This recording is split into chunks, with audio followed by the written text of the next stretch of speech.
आदाब। హైదరాబాద్ షాన్ మే నవాజిష్ హయత్ బక్షీ బేగం హైదరాబాద్ నగరానికే మా సాహెబా మహానగర నిర్మాత కులీ కుతుబ్ షా లాడ్లీ కూతురు సుల్తాన్ మహమ్మద్ కుతుబ్ షా పట్టపురాణి అబ్దుల్లా కుతుబ్ షాకు జన్మనిచ్చిన రాజమాత తండ్రి హయాంలో రాజకీయ సలహాదారుగా భర్త హయాంలో పట్టపురాణిగా చిన్నతనంలోనే అధికారంలోకి వచ్చిన కొడుకు వెనకుండి రాజ్యాన్ని నడిపించిన శక్తిగా మా సాహెబా అద్భుతమైన నారీమణి ఆమె కట్టించిన మసీదే హయత్ నగర్లోని హయత్ బక్షీ మసీదు హైదరాబాద్ షాన్. హయాత్ బక్షీ మసీదు హయత్ నగర్లో ఉన్నది. మస్తు దూరం నుంచే దీని మినార్లు అందంగా కనబడుతుంటాయి. దీన్ని దోమినార్ అని కూడా పిలుస్తారు. ఈ మసీదు దీని చుట్టూన్న సరాయి వందల ఏండ్ల కిందటిది. 1672లో కట్టిన ఈ మసీదు అప్పట్ల ఈ ఏరియాల ఐకానిక్ లెక్క ఉండేదట. చల్లటి నీడనిచ్చే చెట్లతోని వచ్చేపోయేటోళ్లకు ఆశ్రయం ఇచ్చేదట. ఈ మసీదును ఆనుకోని గట్టిన హాథీబౌలి అంటే ఏనుగుల బాయి ఈ ఏరియా మొత్తానికి నీళ్లందించేదట. ఈ మసీదు ఈ ఏరియా మొత్తం హయాత్ బక్షీ బేగం పేరు మీదనే ఏర్పడ్డాయి.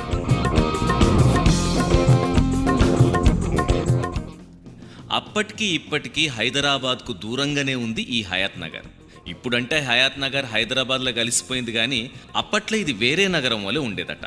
సూరత్ నుంచి మచిలీపట్నం పోయే తోవల మధ్యలో ఒక పట్టణం కూడా ఉండాలని హయాత్ నగర్ను కట్టించిండ్రని మరొక కథ కూడా ఉన్నది. హయత్ బక్షీ బేగం హైదరాబాద్ నూర్జహాన్ అత్యంత ప్రభావశీలి మహిళ, ప్రతిభావంతురాలు, పాలనలో అందవేసిన చేయి. ఆమె ఎప్పుడూ నేరుగా పాలించలేదు, కానీ పరిపాలనలో మంచి సమర్థురాలిగా పేరు. అందుకే హైదరాబాద్లో అడుగడుగునా ఆమె జ్ఞాపకాలు కనిపిస్తాయి. బాగా రద్దీగా ఉండే ప్రాంతం మాసాబ్ ట్యాంక్ ఈమె పేరు మీదనే ఏర్పడ్డది. అవును, ఈ ప్రాంతంలో మా సాహెబా చెరువు ఉండేది.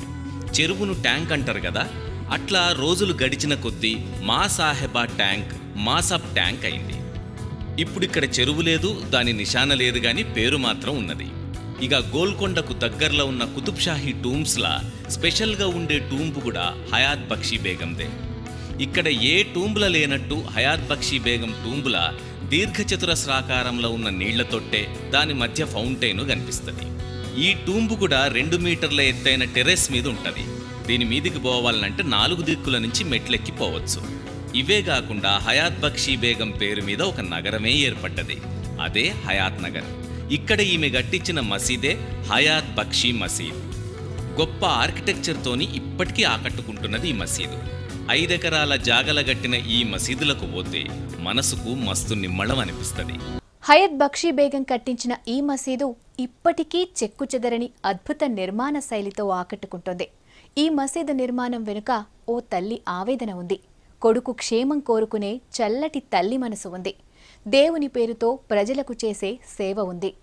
హయత్ బక్షీ బేగం ఎదురుచూపులు ఫలించాయి. 7 రోజుల తర్వాత ఏనుగుతో సహా యువరాజు క్షేమంగా తిరిగి వచ్చాడు. ముందుగా మొక్కుకున్నట్టుగానే 40 కిలోల బంగారంతోని గొలుసు చేయించింది. బాద్షాహీ అసుర్ఖానాలో గొలుసును అల్లాకు సమర్పించింది. హుస్సేనీ ఆలం దగ్గర ఆ గొలుసును ముక్కలుగా చేసి పేదవారికి పంచిపెట్టింది. హయత్ నగర్లో మసీదు కట్టించింది. అబ్దుల్లా కుతుబ్ షా తప్పిపోయిన వారం రోజులకు ఒక ముసలాయన ఆయనను తీసుకొచ్చిందట.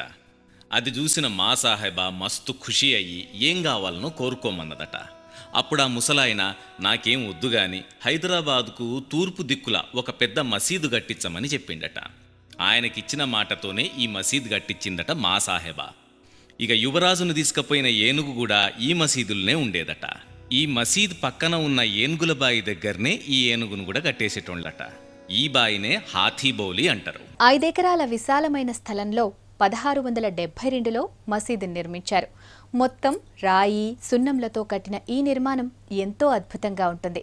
ముందు వైపు 2 మినార్లు, 5 ప్రవేశ ద్వారాలతో ఆకట్టుకుంటుంది. మసీదు మీద, మినార్ల మీద అరబిక్ శైలిలో ఉన్న స్టక్కో వర్క్ అబ్బురపరుస్తుంది.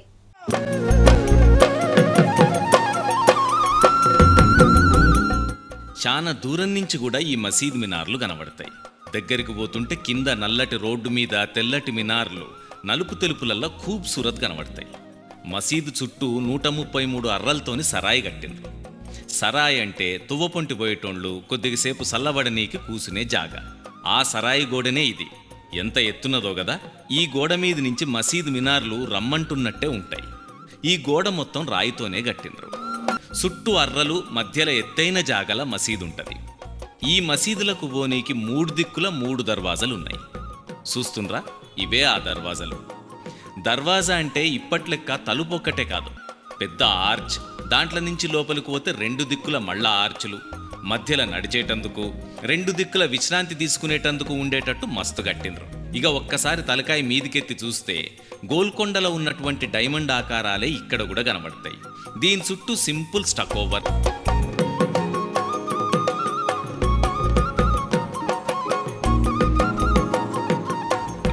ఆర్చుల మీద సన్నటి గీతల లెక్క డిజైన్, దీని మధ్యలో ఉల్లిగడ్డ లెక్క డిజైను, పువ్వులటువంటి డిజైన్తోని తీర్చిదిద్దిండ్రు. ప్రతి గోడ మీద ఇట్లనే యూనిఫామ్గా కనబడతాయి. ఈ దర్వాజలు ఎటు దిక్కు నుంచి చూసినా ఒకటే డిజైన్తోని ఒకటే లెక్క కనబడతాయి. గేట్లు లేకపోతే ఏదెటు దిక్కో తెలుసుకునుడు కూడా కష్టమే. ये मस्जिद हयात बख्श बेगम के नाम से है और सराय मस्जिद बोलते हैं इसको। 133 कमरे हैं इसके, 3 गेट है और बाजू हाथी बोली बोल के बोली है। और ये 5 टाइम नमाज होती है इसके अंदर। रमज़ान में तरावी होती है और जलसे के टाइम पे मिलादुल नबी का जलसा होता है।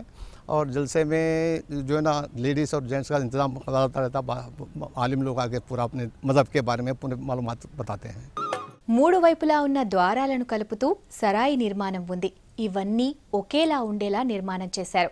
కుతుబ్ షాహీ ఆర్కిటెక్చర్ ఇక్కడ అడుగడుగునా కనిపిస్తుంది.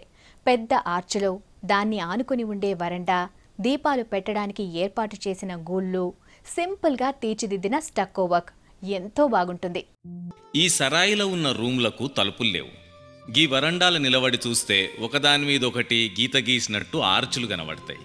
గట్టిగా ఉన్న స్తంభాలు, వాటిని కలుపుకుంటా చేసిన ఆర్చులు 4 దిక్కుల ఒక్క లెక్కనే ఉంటాయి. ఇక ఈ రూమ్లన్నీ కలుపుకుంటా పైన వరండా అటువంటి నిర్మాణం.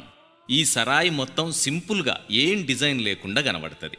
దీంట్లో ఉన్న 40 రూమ్లను ఈ మధ్యలోనే రెనోవేట్ చేసిండ్రు. అందుకే చూడండి కొత్తగా కనబడుతున్నాయి కదా. ఇంకా మిగతాయి కూడా చేయాలి. ఈ సరాయిని ఆనుకుని పక్కనే పెద్ద మూట బావి కనిపిస్తుంది. బావి మీది నిర్మాణాలతో కలిపి ఇది మొత్తం రాతితో కట్టిన నిర్మాణమే. దీన్ని ఏనుగుల బావి అని, హాతీబౌలి అని అంటారు. మసీదు పక్కనే సరాయికి ఆనుకొని ఉండేటట్టు కట్టిండ్రు ఈ బాయిని. ఇది మొత్తం రాయితోని కట్టిన బాయి. బాయి మీద కనపడుతున్నది చూడండి రూమ్ల లెక్క. ఇక్కడనే ఏనుగులను కట్టేసేటోండ్లట. దీని మీద 3 ట్యాంకులు ఉండేవట.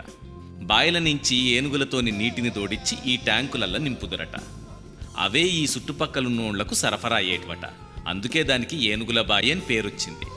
అబ్దుల్లా కుతుబ్ షాను అడవిలకు తీసుకుపోయిన ఏనుగు కూడా ఇక్కడనే ఉండేదట. ఈ బాయి గురించి గిన్నిస్ బుక్లో కూడా ఎక్కిందని ఇక్కడ ఉన్నోళ్ళు చెప్తున్నారు. हाथी बोली जो है ना ये हिस्ट्री के अंदर गिनीज बुक में भी है, बल्कि अंग्रेज लोग आए थे, बताते हैं कि बहुत पुरानी मस्जिद बॉडी है। ये हाथी से पानी निकाल के पूरे मस्जिद की तामीर करे, पानी पूरा गांव को जो है ना सप्लाई भी करे बोल के बोलते हैं। पूरा बॉडी जो है ना बहुत गहराई में है। इस वक्त तो पानी नहीं है अभी, तो उसको मरम्मत करेंगे तो शायद फिर हो सकता है. మసీదును కుతుబ్ షాహీ ఆర్కిటెక్చర్లో నిర్మించారు. చుట్టూ సింపుల్ డిజైన్తో ఉన్న సరాయి మధ్య చక్కటి స్టక్కో వర్క్తో ఆకట్టుకునే మసీదు అద్భుతంగా ఉంటుంది.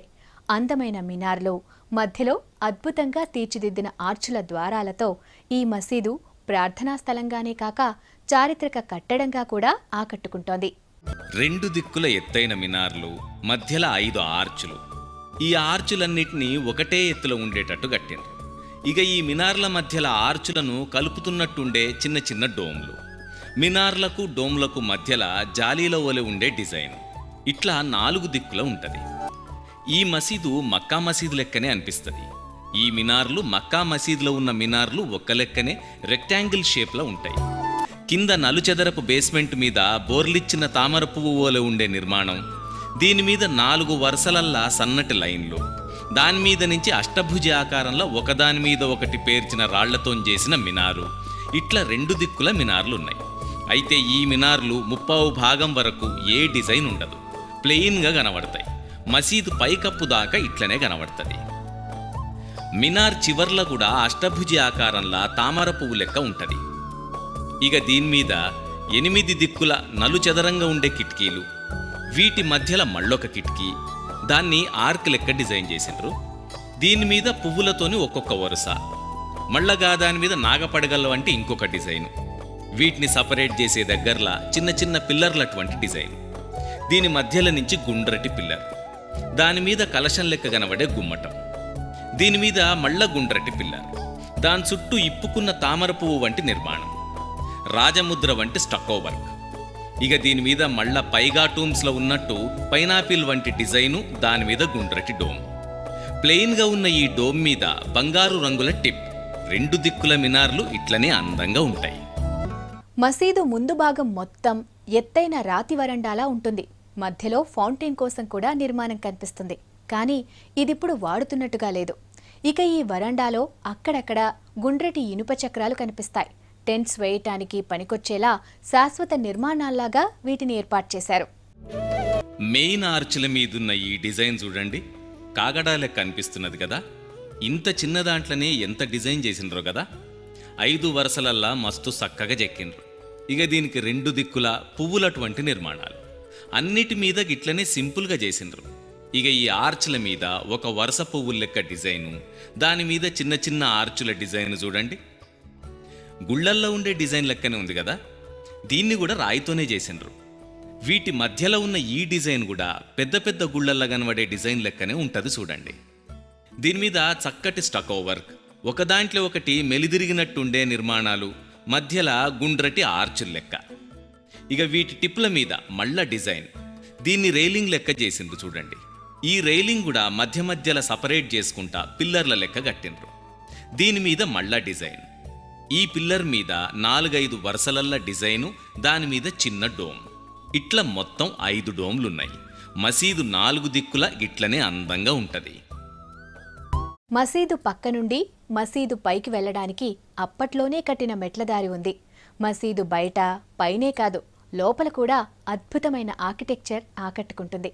అంతేకాదు, ఈ మసీదులో వేసవి కాలాల్లో పిల్లలకు ఖురాన్ బోధిస్తారు.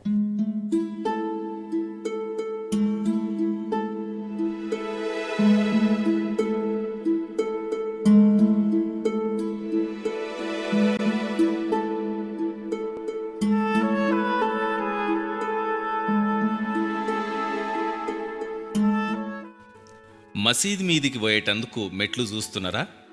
ఇవి మస్తు ఎత్తుగా ఉంటాయి. ఇట్లాంటి మెట్లే సరాయి నుంచి ఏనుగులబాయి మీదికి పోయేటందుకు కూడా ఉన్నాయి.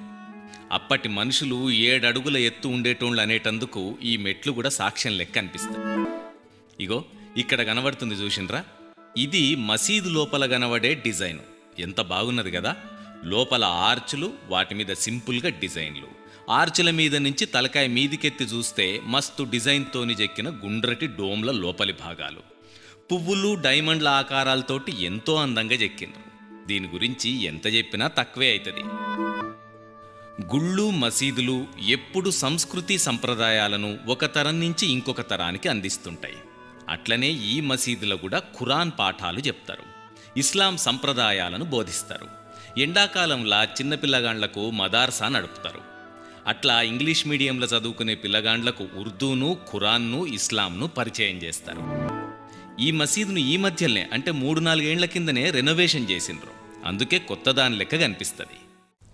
అద్భుతమైన ఆర్కిటెక్చర్తో, అంతకంటే అపురూపమైన చరిత్రతో, అబ్బురపరిచే నిర్మాణ కౌశలంతో ఆకట్టుకునే ఇలాంటి నిర్మాణాలు హైదరాబాద్ నగరం నిండా అడుగడుగునా కనిపిస్తాయి. వాటిని ఒక్కసారి చూడాలి. ప్రకృతి వైపరీత్యాలను తట్టుకుని ఏళ్ల తరబడి చెక్కు చెదరకుండా ఉన్న వాటి పటిష్టతకు సలాం చెప్పాలి. ఇది ఇవాల్టి షాన్. వచ్చే వారం మరో షాన్తో మళ్ళీ కలుద్దాం. ఖుదాఫిజ్.